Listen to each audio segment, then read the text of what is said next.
You said that the president, you just mentioned it, I want to get back to this, threw Israel under the bus when he said that Israel should go back to 67 borders. And then he sort of backed off from it. Explain what you meant when you were saying that.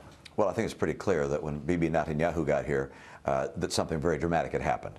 And that is that the president, by insisting on the 67 borders, laid out what a bargaining position might be that perhaps the Israelis ought to take the lead on, not America. You don't tell your ally how you would settle a dispute between them and another people.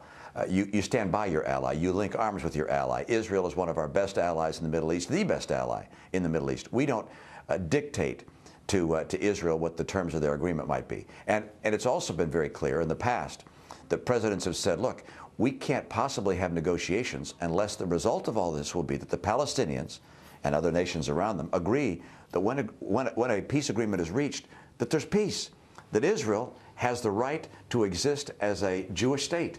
And that's something which Hamas and of course, the Palestinian Authority continue to refuse to agree to. What amazes me is with the Palestinians and a unity agreement now with Hamas, Hamas's charter calls not only for the destruction of Israel, but also for the destruction of Jews. They're really calling for a modern-day Holocaust.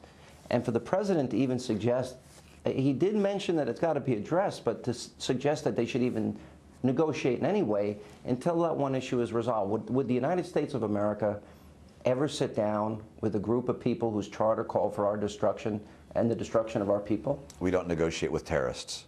And the president was suggesting that Israel should negotiate with terrorists. And that's why people like myself believe that he threw Israel under the bus. The right course in dealing with allies is to lock arms with them, make sure there's not a dime's worth of distance between them in public. Now, if you got an issue with Bibi Netanyahu, then sit down in private and hammer it out. But then come out, hold arms together and say, we're together. Because ultimately, if you don't do that, then the foes of America or of our allies around the world, they take courage from what they think is a split between us. And they try and get a better deal. They try and play one off against the other. And that's what's happening here. You're not seeing progress in Middle East peace talks, in part because the president has not made it clear to Israel that we stand firmly and squarely behind him. You have really gone after the president on the issue of apologizing for America. To what extent do you think that hurts our position in the world?